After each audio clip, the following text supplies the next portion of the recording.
Salut amis brasseuses, salut amis brasseurs. Dans cette vidéo, je vais vous parler de mon système de brassage automatisé. L'objectif de cette vidéo, c'est de vous parler de comment fonctionne mon système, de vous décrire le fonctionnement de mon système, mais aussi de vous parler des erreurs que j'ai faites et des améliorations à faire sur mon système. Le but, c'est que si vous voulez faire la même chose chez vous, ça soit possible. Donc pour faire ça, mon système est composé de 3 cuves. Une cuve eau chaude, une cuve d'empâtage et une cuve d'ébullition. Ces 3 cuves sont des cuves Polsinelli. Donc moi j'ai fait le choix de ce type de cuves. C'est pas forcément les plus qualitatives, même si elles sont quand même de très bonne qualité. Mais elles ont l'avantage, pour moi en tout cas, c'est un avantage d'être fabriquées en Italie. Voilà, donc un pays européen assez proche. Beaucoup d'autres cuves sont fabriqués plutôt en Chine, donc voilà. Avec ça, mon système est piloté par une armoire électrique que vous voyez ici, avec tout simplement un Raspberry Pi et un Craft Beer Pi, avec le logiciel Craft Beer Pi 3. Donc j'ai fait plusieurs brassins et fait plusieurs tests. Alors ces derniers temps, je fais surtout des petits brassins de 20 litres, donc mes cuves sont un peu limitées, le rendement n'est pas génial. Donc ça, il faudra que j'améliore tout ça. Maintenant, c'est pas adapté pour des petits brassins à l'origine. Donc voilà, cuve 75 litres pour faire 20 litres, c'est un petit peu limite. Donc voilà, mais ça fonctionne en tout cas. Alors la première erreur, c'est cette cuve, elle est clairement très grande. Tout simplement, quand je vais mettre mes minéraux dans mon eau ou mon acide lactique, pour mélanger ou quoi que ce soit, ça va pas. L'autre défaut, c'est que j'ai mis un doigt de gant ici. Alors, je sais plus où il était déjà présent, mais je crois que je l'ai rajouté. Il est vraiment trop haut, donc du coup j'ai fini par mettre la sonde de température ici. Donc c'est des sondes de température détachables. Bon, ça je reviendrai plus tard pour vous expliquer.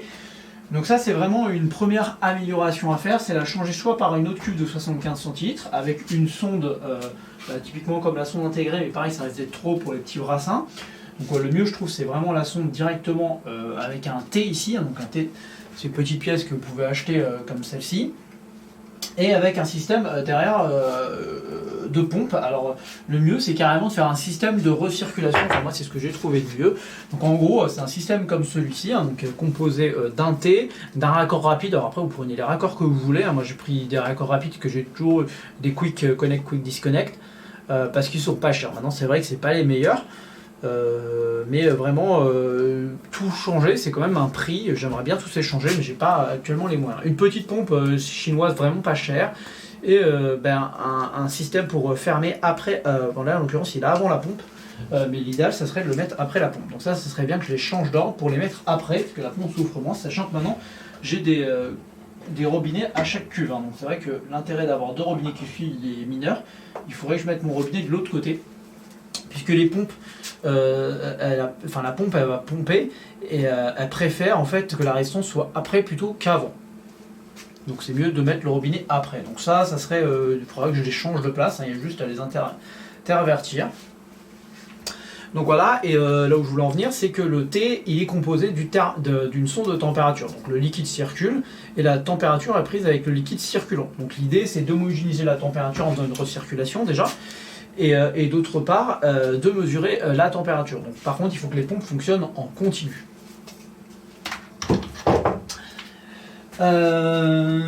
Donc déjà, ça serait de changer cette cuve. Ça, c'est ma première erreur. La deuxième erreur que j'ai faite, c'était sur cette cuve. Donc au départ, déjà, il n'y avait pas les robinets. Donc ça, c'est vraiment important, je pense, d'avoir des robinets.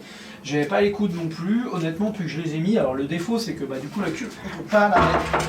Voilà, vous voyez bien, on ne peut pas la mettre, peut pas être droite. Donc on est obligé d'être en bord de table, donc ça, il n'y a pas le choix. Et j'ai mis des T comme ça. Bon, ça serait mieux qu'ils soient en inox, mais pareil, j'ai pas trop ça. Il faut recommander sur internet. Alors que là, je l'ai trouvé à mon Leroy Merlin ou n'importe quel magasin de bricolage. Donc tout simplement, c'est un robinet 1. Alors là, je pense que c'est vraiment bien de garder sur un 1, comme ça permet vraiment de récupérer au maximum du liquide.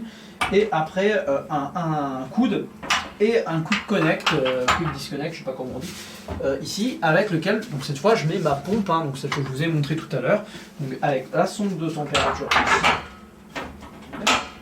et la recirculation ici. Donc ça me permet de faire mon empâtage donc dans ma cuve. Et donc l'erreur que j'ai faite la première fois pour les premiers empâtages, c'était de mettre un filtre. Je me suis dit oui, il y a quand même mon faux fond en fait dans ma cuve. J'ai dit ouais, les grains vont passer, pour la pompe ça va pas être génial, donc j'ai mis un petit filtre avant la pompe. Et en fait c'est une grave erreur, ça circulait plus du tout, il fallait que je mélange, etc., que je pousse. Enfin c'était une horreur. Donc vraiment pas de filtre. La pompe honnêtement, c'est pompe magnétique, hein. Donc en fait qu'il y ait des merdes dedans, ça gêne pas tant que ça. En fait c'est expulsé de l'autre côté, hein, ça part comme c'est venu. Et au pire ça se démonte et ça se nettoie complètement. Alors ça c'est des pompes chinoises vraiment à pas cher, donc la qualité elle n'est pas non plus, enfin c'est que du plastique, etc. Donc ça supporte la chaleur. En revanche, tiens, je vais mettre du mou sur moi ou de l'eau, je sais pas trop, j'espère que c'est de l'eau. Et donc voilà, donc il faut le dévisser, le nettoyer, mais ça se nettoie. Pour les cuves, elles sont toutes équipées de résistance. Donc là j'ai une résistance de 2,5 kg, donc c'est un peu léger pour les très gros volumes, hein. Clairement chauffer, faire une eau de rinçage à 75 degrés, et avoir, je sais pas moi, 20 ou 30 litres de rinçage, ça prend du temps pour une telle résistance, mais c'est faisable, hein, c'est jouable, donc c'est pas non plus tant déconnant que ça, 2,5 kg. Je pense que je vais rester sur cette résistance dans un premier temps. Une résistance de 4,5 kg pour l'empâtage, c'est beaucoup. Maintenant, c'est bien pour la première montée en température. Et en fait, après, on peut réguler les choses. Alors là, je vais en reparler pareil avec le Craft Beer Pie. Normalement, c'est censé pouvoir gérer tout seul la puissance de la résistance. Et enfin, j'ai la dernière, l'ébullition, qui elle est une 6,5 kg. Alors c'est vraiment bien, 6,5 kg. Hein. Le seul problème, ça va être avec votre réseau électrique. Hein. Voir si tout simplement votre système est équipé pour supporter une telle puissance. Hein. Donc il y a tout un problème de tableau électrique à mettre en place. À savoir si vous êtes bien sur du 32 A ou au moins du 25 pour que ça puisse résister. Hein. L'autre défaut, c'est que ça va chauffer au niveau des actionneurs. Donc ça, je vais en revenir tout à l'heure. Au niveau des actionneurs, donc comme je l'ai dit, c'est un Raspberry Pi piloté par un Craft Beer Pie. Donc j'ai fait une armoire en bois. On ne la voit pas des masses, mais on va s'approcher tout simplement pour la voir mieux. Alors, donc c'est une armoire en bois, donc Donc voilà, pourquoi j'ai fait ça? Parce que pour moi c'est vraiment plus simple à gérer. Donc en fait dedans, alors il pilote à la fois les cuves mais aussi mon frigo de fermentation hein, qui se trouve juste à côté. Hop, on revient à ta place s'il te plaît. Donc on trouve dedans d'abord deux petits composants qui vont me permettre. Le premier, il va permettre d'alimenter directement la carte électronique. Pardon, elle est là, la carte électronique, donc le Raspberry Pi. Et un deuxième qui va alimenter les deux ventilateurs. Alors les deux ventilateurs, ils servent à... Donc j'en ai un qui est aspirant, donc celui-ci est aspirant, et j'en ai un qui est expirant, c'est de l'autre côté. Et entre les deux, on va retrouver vraiment mes SSR.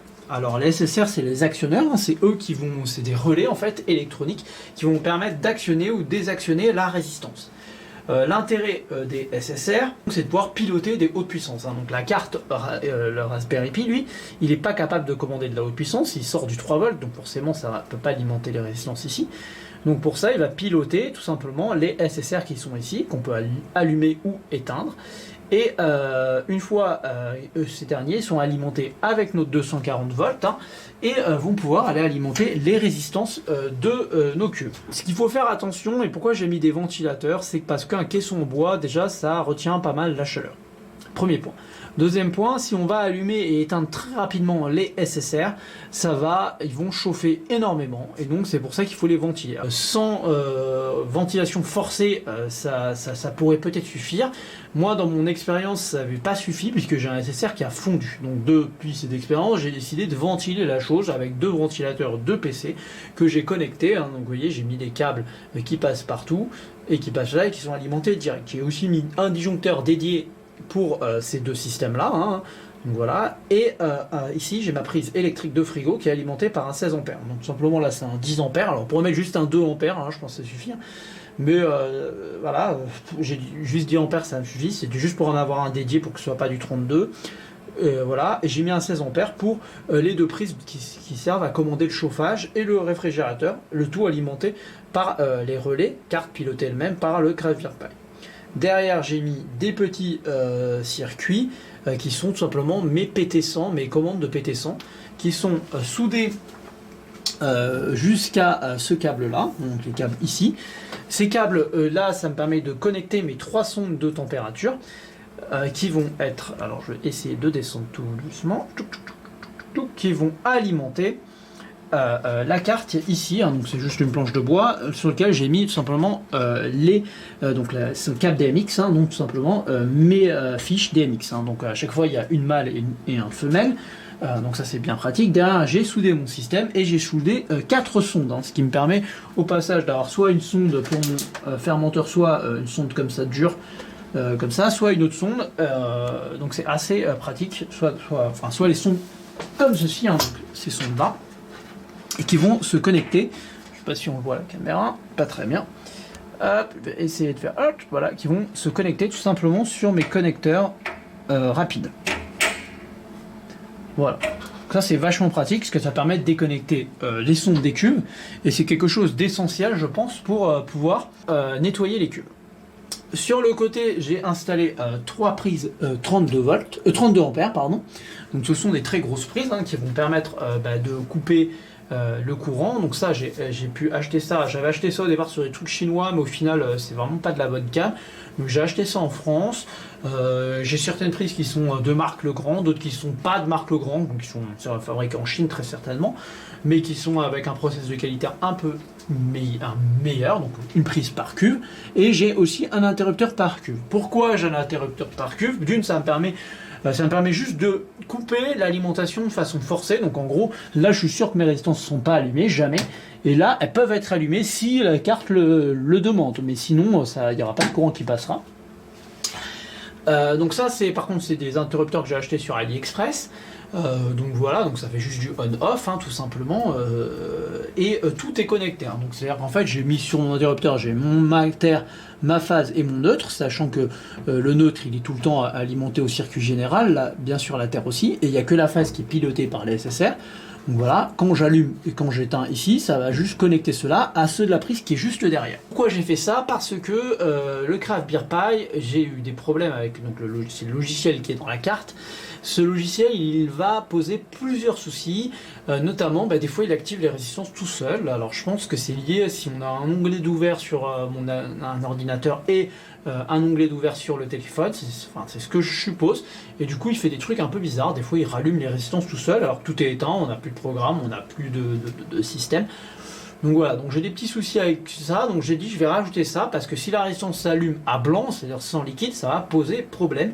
Et puis des fois j'ai eu des cas où elle s'est allumée tout seul alors que j'avais plus rien dedans, enfin bref, c'est problématique. Donc là, la sécurité avant tout, et même moi derrière si je travaille sur mes cuves etc, c'est quand même vachement plus pratique pour les nettoyer, d'être sûr qu'elles soient bien débranchées. Après tout le reste, vous voyez, j'ai fait un caisson en bois avec une vitre plastique dessus, une vitre au-dessus pour bien protéger.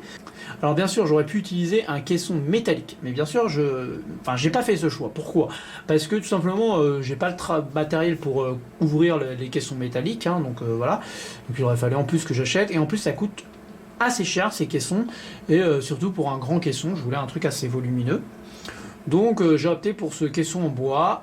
Il n'y a pas de risque électrique logiquement par rapport au bois, hein, c'est juste qu'on ne travaille pas de façon industrielle parce que c'est plus compliqué à utiliser, c'est plus lourd, il y a plein de désavantages au bois quand même, mais pour moi c'est plus facile à travailler, c'est un petit peu plus de temps quand même. Hein. Alors donc en fait il est juste, par contre il est complètement ouvert par le dessous, hein. Et je l'ai bien ventilé comme je le disais. Et à l'intérieur j'ai mis des ride-in, donc en fait les ride-in c'est des rails qu'on va retrouver dans tous les coffrets électriques, et ça permet de mettre les disjoncteurs, typiquement ça se glisse sur les ride-in. Les prises électriques comme ça s'achète en magasin, pareil au rayon pour installation électrique, pour coffret électrique. Pareil les radiateurs là ils se glissent sur les ride-in. Alors les radiateurs je les ai achetés par contre sur Ali. Les SSR je les ai achetés, donc, le premier qui a fondu j'avais acheté sur Ali, je pense qu'il était de bonne qualité, il n'y avait pas de problème, mais du coup j'ai quand même racheté que des normes CE pour le coup sur Amazon je crois, mais ça peut s'acheter sur n'importe quel site de bricolage, enfin sur n'importe quel site d'électronique, d'électricité plutôt. Donc voilà, donc ça peut se trouver ailleurs sans problème. Donc voilà, j'ai des 40 ampères et j'ai un 20 ampères je crois. Donc tout simplement l'un pour mes deux grosses résistances et là pour ma cuve d'eau chaude. Mais les trois fonctionneraient toute logique. Bon, peut-être pas le dernier fonctionnerait pas pour celle-ci. pour la cuve d'ébullition, puisqu'elle est un peu trop puissante en ampérage. Donc voilà, donc, du coup 4 Raidin, donc j'ai acheté du Raidin chinois et plus un Raidin marque Legrand, mais ça n'a pas trop d'importance. J'ai juste choisi le Legrand parce que il est plus haut et je voulais absolument que mes trucs soient le plus haut possible pour être le moins en contact avec le bois, pour que l'air circule le mieux possible. Alors là, je pense vraiment qu'au niveau ventilation, c'est la ventilation de rêve, hein. Ils peuvent vraiment pas monter en température. Maintenant, il a peut-être fondu à cause d'un problème de configuration, tout simplement dans l'application Craft Beer Pie. Il y a un système qui va permettre, on choisit une fréquence, et moi je n'avais pas bien compris cette notion de fréquence, et tout simplement il faut mettre 0,5 Hz par rapport à notre système, ça veut dire, par rapport à notre fréquence du réseau, et donc ça veut dire qu'on a 0,5 Hz, ça veut dire qu'il va changer, en gros il va réguler la tension sur 2 secondes. Hein. Alors, qu'est-ce que ça veut dire sur 2 secondes? C'est-à-dire qu'en fait, comment ça fonctionne derrière en fait. La résistance en elle-même, on peut soit faire du on, soit faire du off. On ne peut pas lui mettre un petit peu. Alors on pourrait lui mettre du 100 volts, lui mettre du 240 et faire varier ça. Ça va permettre de faire varier la puissance, hein, tout simplement, donc la chaleur, exactement comme sur une gazinière ou sur votre cuisinière, pouvoir réguler la puissance de chauffe. Hein. C'est important, puisque si vous chauffez à 4000 watts votre mou, il ne va pas cramer parce que c'est des résistances basse densité. Low watt density, je crois, un truc comme ça, bref, truc qui chauffe pas beaucoup par centimètre carré. Donc ça c'est cool, il n'y a pas de problème. Mais par contre, si on chauffe très fort, vous allez monter très vite en degrés et donc vous allez dépasser le palier souhaité. Donc c'est pas top. Pour votre ébullition, si on régule rien, vous êtes toujours pleine balle, donc vous allez avoir une ébullition trop forte.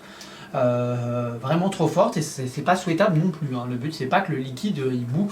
Si en une demi-heure vous avez perdu la moitié de votre volume, c'est pas souhaitable. Et il faut bien s'imaginer que quand ma cuve elle est pleine comme ça au départage, il faut plutôt une petite puissance, que si elle est pleine comme ça, il faut plutôt une forte puissance. C'est bien sûr logique, quoi. La puissance va dépendre du volume que l'on souhaite, que l'on met dans la cuve.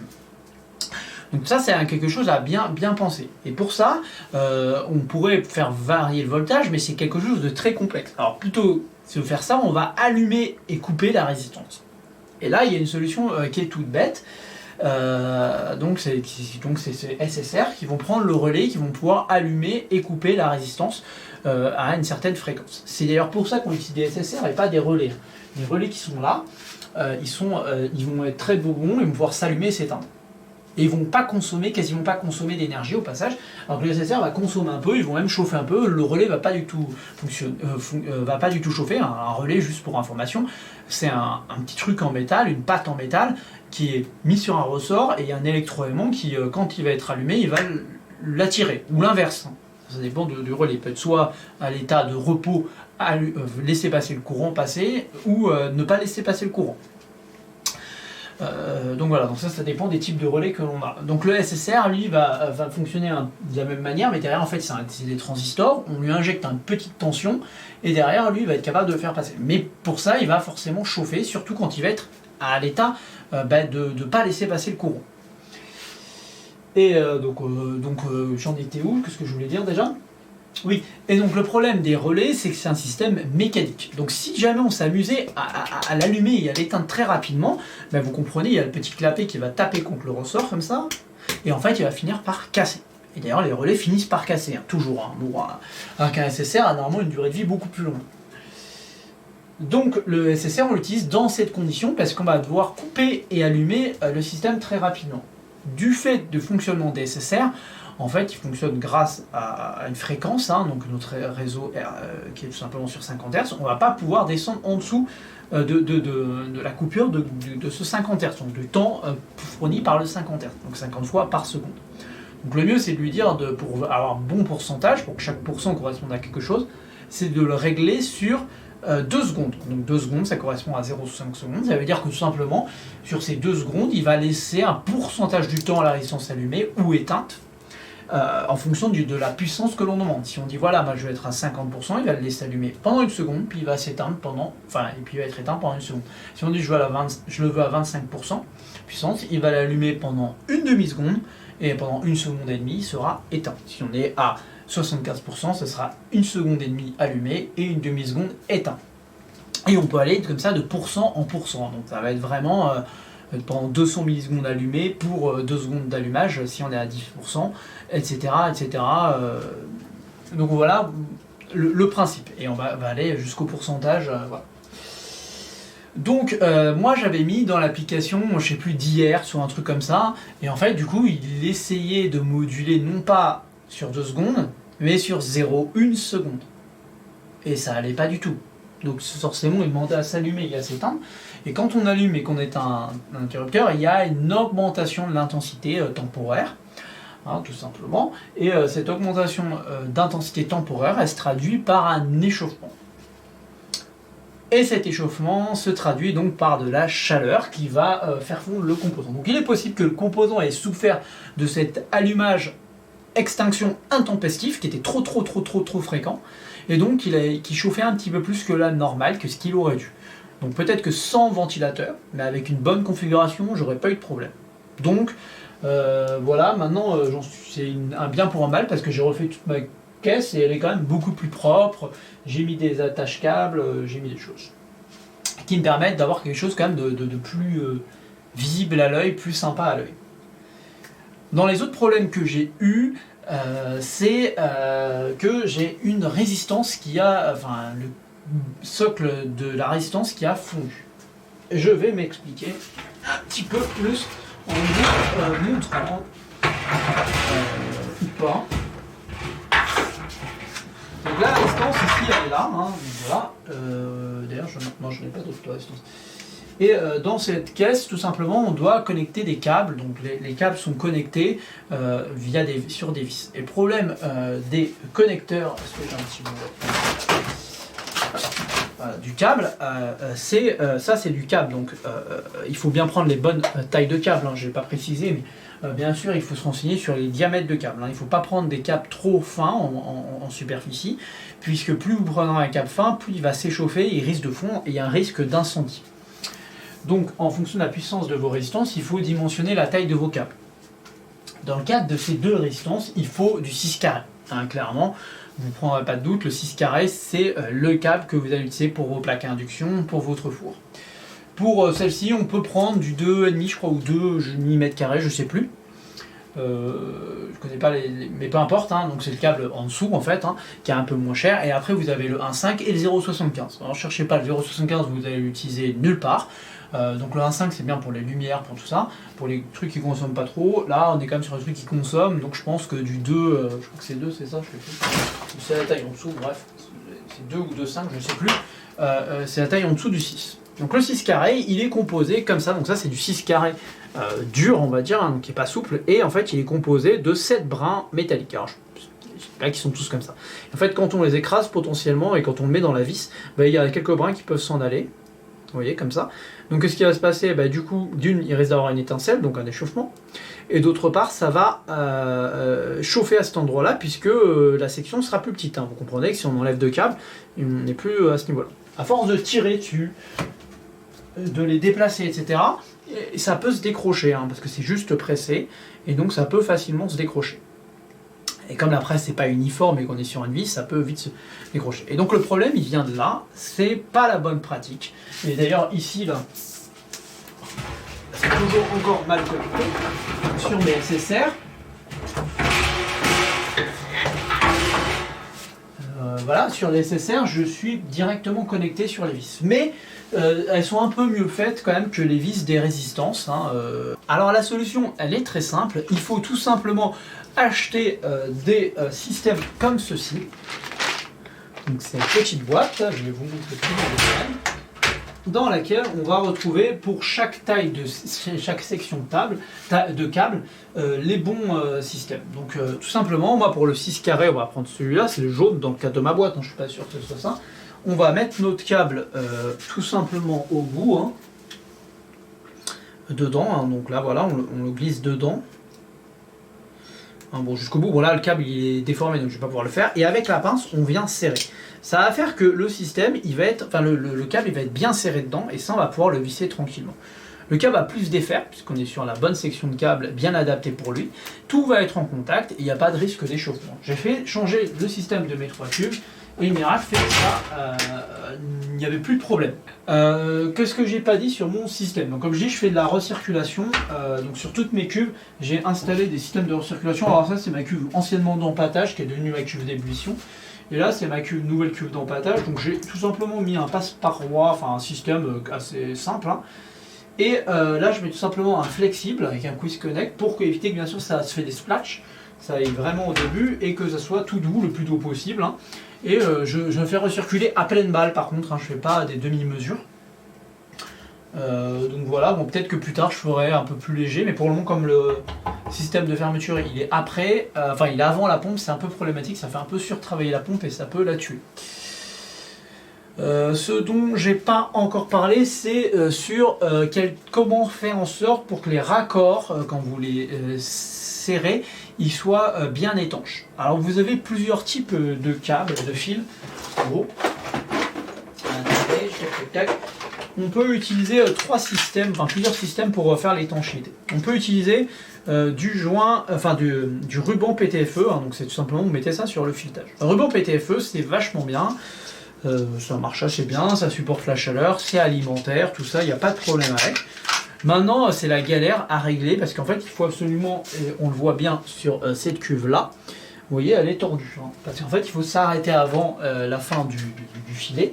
Et avec le PTFE, si on ne serre pas trop, il y a des risques de chute assez importants. Donc moi, j'abandonne complètement le PTFE. Donc il existe des pattes. Donc en gros, c'est des pattes que vous mettez autour de vos filetages, vous serrez et il faut attendre que ça sèche. Il faut bien vérifier que ça soit alimentaire, hein, toujours.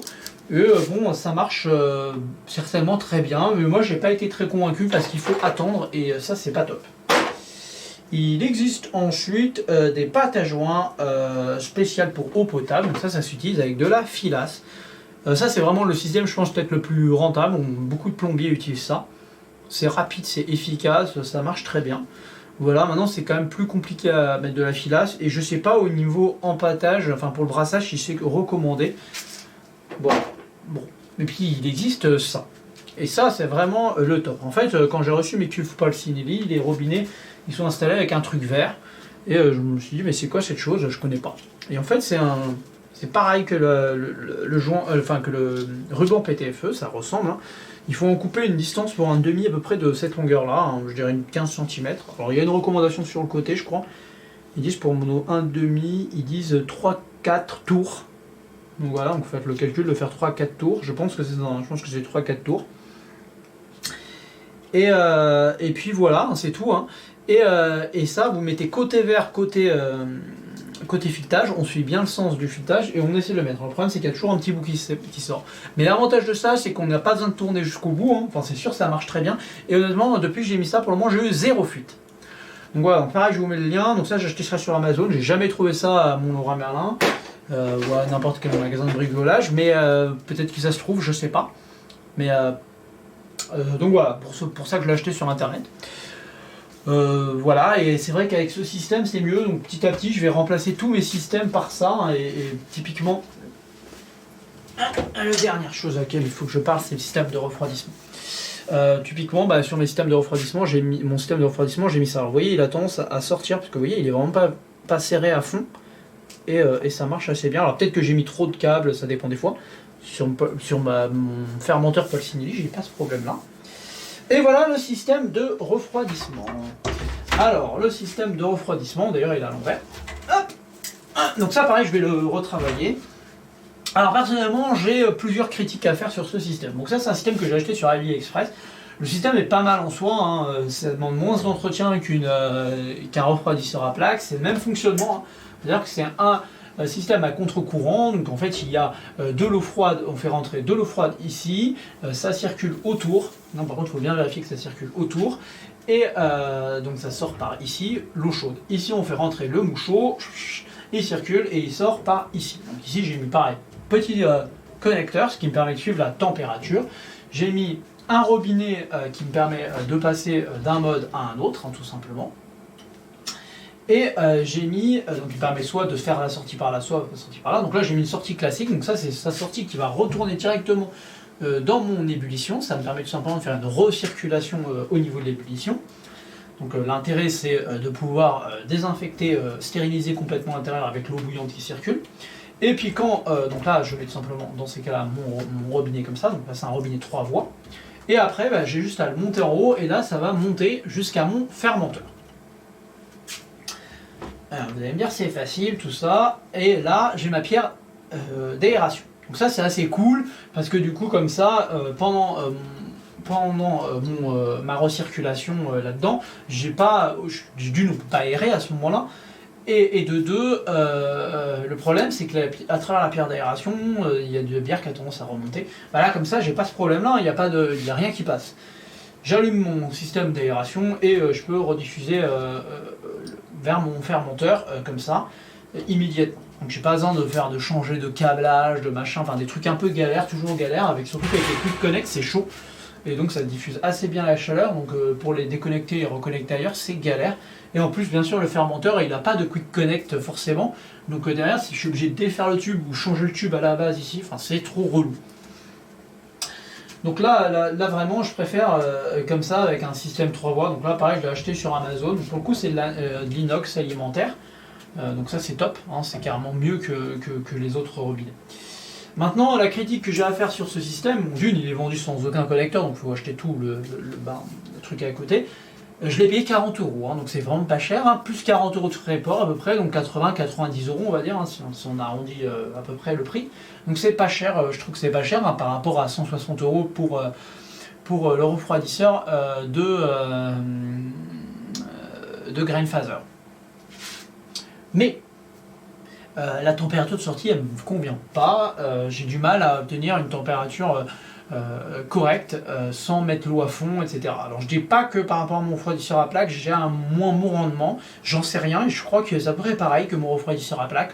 En gros, mon refroidisseur à plaque, souvent je refroidissais pas mal dans ma cuve pour après transférer direct parce que sinon le débit était trop belle, enfin ça mettait trop de temps, je trouvais que c'était trop long, alors je consomme du coup un peu plus d'eau, c'est pas idéal. Et là, avec ce système, je pensais améliorer quand même pas mal le process. Bon, en fait, non, pas trop, ça reste hyper lent. Faut vraiment régler le truc, régler l'eau pour que ça aille assez vite. Et puis vraiment régler le débit au minimum ici. Mais vraiment, c'est un petit filet qui sort et de l'autre côté, j'ai un jet qui sort. L'eau, elle sort chaude, elle sort pas hyper chaude de l'autre côté. Donc, ça prouve que c'est pas au maximum de son efficacité. Puis quand je regarde le thermomètre, je suis à 28 degrés, je dis, what the fuck, ça sert à rien. Enfin, c'est pas ça sert à quelque chose, mais c'est pas vraiment le rêve. Donc peut-être que je vais en acheter un deuxième. Parce qu'en fait, l'idée, ce serait d'en mettre deux en série. Mais ça me revient à 80 € d'investissement.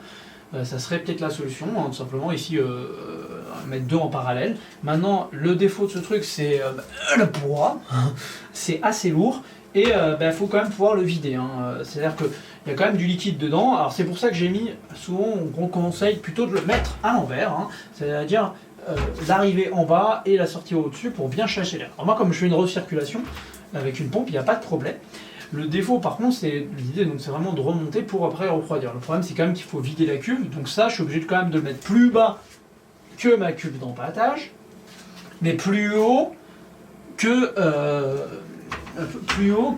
mon fermenteur. Donc à bout d'un moment il y a un petit souci, hein, c'est que forcément le mou de mon fermenteur, c'est-à-dire que même si je mets ma cuve ici, même si je mets ça là, vous voyez au niveau de mon robinet, non vous voyez pas parce que la caméra est pas assez bas. Alors même si je mets mon refroidisseur ici, là, ou là, peu importe, on s'en fout, c'est ici la sortie. Hein. Ouais, d'accord. Bon le problème c'est que mon fermenteur, il faut qu'il y ait du mou en dessous. Donc si c'est ce fermenteur là, si par exemple c'est mon fermenteur, un fermenteur en seau, type ma cuve Paul Sinelli en inox qui est au sol, que je mets sur des planches à roulettes, pas de problème. Si c'est lui. Là vous allez voir, il est plein, là, il est plein à 20 litres, il est vraiment pas très plein. Oh ça sent bon. Ça sent vraiment très bon. Ça va être génial, ça va être une bonne bière ça. Et du coup, quand même, vous voyez, la bière arrive là, et c'est 20 litres, hein, donc quand c'est 50 litres, ça arrive là. Il faut avoir une pompe pour pouvoir tout envoyer et le faire remonter. Donc dès que ça arrive là, je suis obligé de le lever quand même pour réussir à vider les derniers trucs, hein, même une fois que ma cuve est vide. Donc là, c'est lourd déjà. ne peux pas imaginer si je rajoute une couche et j'en mets un deuxième. Alors j'hésite. Acheter ça ou acheter, peut-être pourquoi pas investir 180 € et acheter celui du Grain Phaser qui a l'air vraiment cool. Je sais pas au niveau poids, faudrait que je regarde. Si j'ai bien compris, le Grain Phaser il est pas en métal. Ou alors il y a peut-être une tuyau en métal et puis un tuyau en silicone autour. Mais si j'ai bien compris, c'est du silicone. Alors je sais pas au niveau de l'échange thermique comment ça se passe. Là c'est vrai que c'est du full métal, donc au niveau qualitatif c'est que ça a l'air quand même plutôt cool. Hein. De toute façon il est beau et propre, il n'y a pas de problème. Mais voilà, et donc il faudrait que je regarde de ce côté-là. Peut-être qu'il y a moyen de faire mieux. Voilà, donc c'est à peu près tout sur mes cubes. J'ai une vidéo de rush de montage de l'armoire, donc ça je verrai comment je vais la poster parce que j'ai mis vraiment beaucoup de temps. Hein. J'ai peut-être passé, je sais pas moi, 6 heures dessus, donc j'ai presque 6 heures de vidéo. Alors pas tout parce que des fois j'ai eu des problèmes, carte mémoire pleine, plus de batterie et tout ça, mais voilà. Mais sinon j'ai quand même pu filmer pas mal de fois. Et donc voilà. Donc ça certainement que je le posterai plus tard sur YouTube. Alors pour finir la vidéo, je pouvais pas m'empêcher de vous montrer ma belle cuve Polsinelli que j'ai acheté. Donc pas du tout un fermenteur conique. Hein. Donc ça va être ma cuve pour fermenter d'autres types de bières. Donc là je l'ai acheté sur Charente-Brassam. Au passage je fais un peu de publicité pour Charente-Brassam pour ceux qui ne connaîtraient pas. C'est vraiment sympa, c'est un revendeur Polsinelli. Donc ils vendent plein de choses Polsinelli. Il ne faut pas hésiter à le contacter, il est vraiment hyper sympa. Voilà, donc là j'ai acheté une cuve chez lui, je pense que je vais en racheter une autre bientôt. Et vous voyez, ça gloute tranquillement. Alors là, c'est une petite porteur des familles. Hein. Donc dans le frigo derrière, j'ai une belle IPA, enfin j'espère qu'elle sera belle, une belle IPA avec du US Centennial. Donc un seul houblon, j'ai fait, un seul houblon en tout cas pour le dry hop. Et même en aromatique, le but c'est vraiment de tester le houblon. Là ici donc une petite porteur très légère en alcool, elle devrait être à 4,5 4,7 degrés. Voilà, et qui sent bon, infusé avec des copeaux de bois. Donc ça je sais pas, j'ai pas encore commencé, hein, j'attends que la fermentation soit terminée. Mais dans ces cuves, après, à terme, j'en achèterai une seconde, notamment pour faire le transfert, parce que là pour le coup je ferai une secondaire dans une autre cuve. C'est que j'aimerais faire aussi des fermentations lactiques, enfin, en fermentation acide, pour faire tout ce qui est bière sûre. Donc voilà, ou dans le style des bières sûres. Donc là je pense que je ferai en cuve inox dédiée par contre à ça. Hein. Je pense que vraiment j'aurai une cuve dédiée clairement pour les bières sûres. Donc voilà, mais je la trouve très belle. Enfin, toujours mon avis sur l'application Craft Beer Pie. Alors l'application Craft Beer Pie elle est cool, c'est sympa. Maintenant je lui trouve pas mal de petits défauts.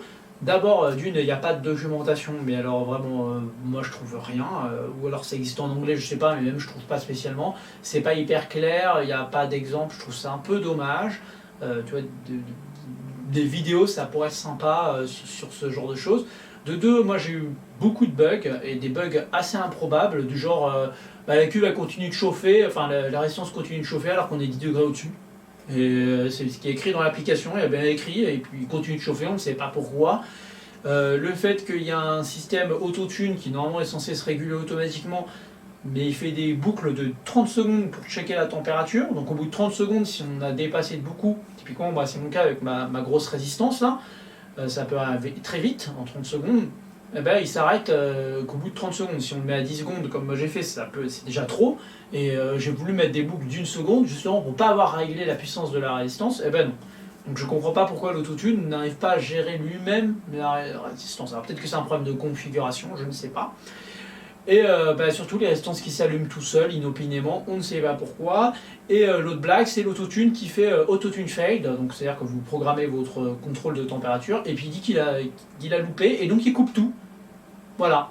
Il ne gère plus la température. Bon, heureusement qu'il coupe la résistance, hein, ça c'est pas trop mal, mais par contre il gère plus rien. Et pourquoi est-ce qu'il se relance pas tout seul? Qu'est-ce qu'il fait? Il n'y a rien dans les logs, donc je ne comprends pas. Il y a des graphes, mais moi j'ai aucun graphe, hein, donc ça marche pas du tout. J'ai regardé les logs de l'application, j'ai rien qui me dit qu'il y a quelque chose qui a planté au niveau des graphes. Je ne sais juste pas pourquoi j'ai pas de graphe. Donc voilà, au début j'avais des graphes, maintenant j'en ai plus. Donc si c'était une ligne qui manquait, ça serait assez facile. Non, je ne sais pas, j'en ai aucune idée. Donc je suis pas content trop de cette application. C'est cool, j'ai fait ça pour gagner du temps. Au départ, je voulais coder ma propre application. L'autre remarque que j'ai, c'est que c'est pas du tout open source, et ça c'est franchement dommage. Ok, elle est distribuée librement, gratuitement, mais derrière il y a bien écrit qu'on n'a pas le droit de modifier les sources, que si on fait une brasserie professionnelle, on ne peut pas l'utiliser, donc ça veut dire qu'il faut payer, quoi, clairement. Eh ben, moi je trouve ça pas normal, je suis désolé. En tout cas, c'est pas ma vision des choses.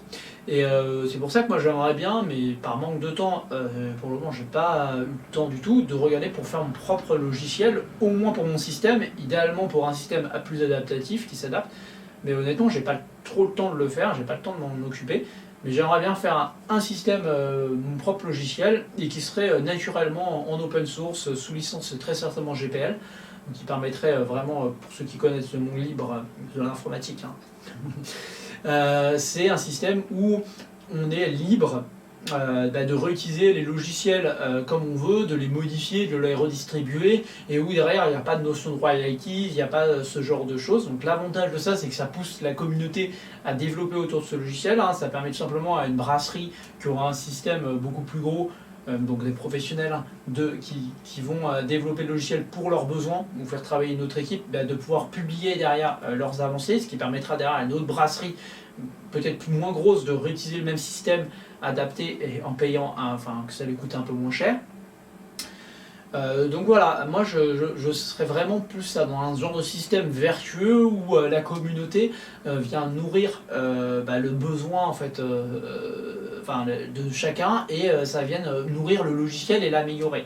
Ensuite, l'autre reproche que j'ai, toujours ce Craftbulify, c'est qu'ils font des versions. Donc il y a une version 1, 2, 3, 4, donc déjà au début on ne sait pas. Moi je suis sur la version 3, hein, pour ceux qui se posent la question. De base elle ne fonctionnait pas, j'ai dû modifier un fichier de dépendance. Donc voilà, donc ça c'est quand même vraiment dommage.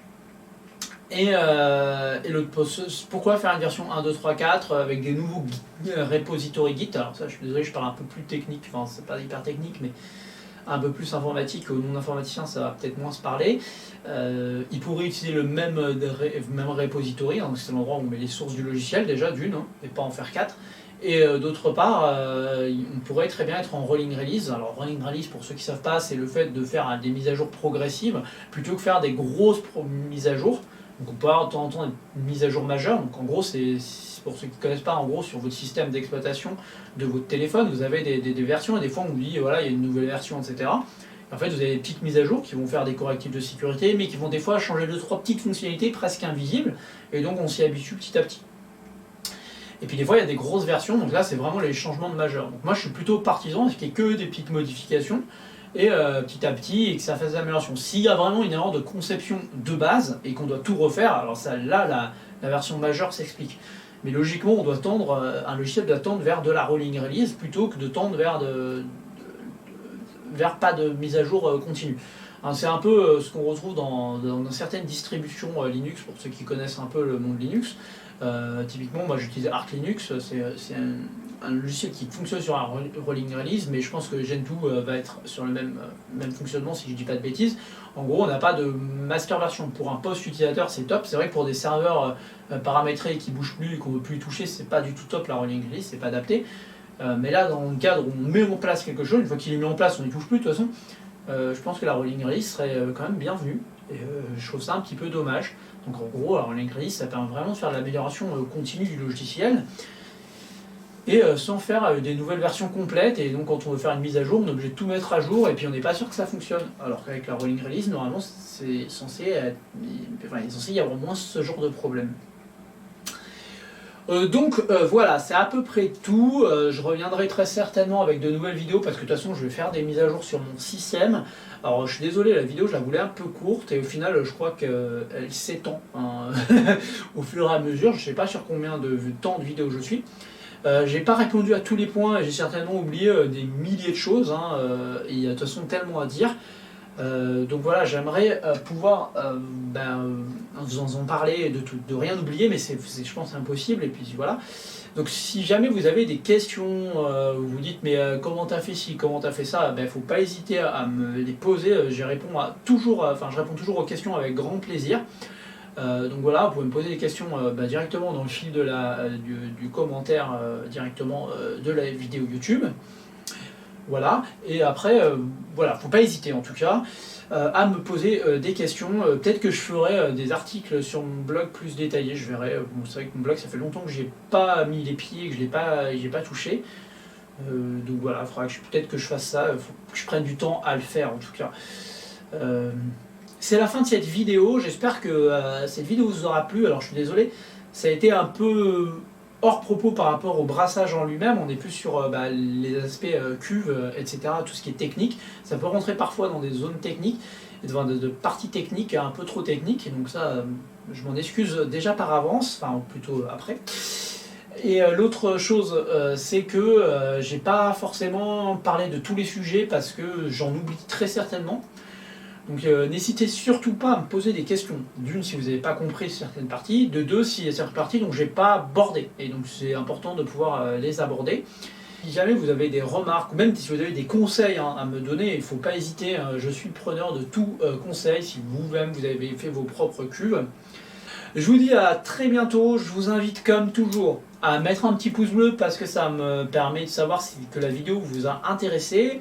Bien sûr, je vous invite à cliquer sur la petite cloche si ce n'est pas déjà fait, à vous abonner pour pouvoir recevoir toutes mes nouvelles vidéos, c'est assez important. Et bien sûr, si vous pouvez partager la vidéo autour de vous, sur les réseaux sociaux, etc., ça sera toujours avec grand plaisir. Je vous dis à très bientôt pour de nouvelles vidéos.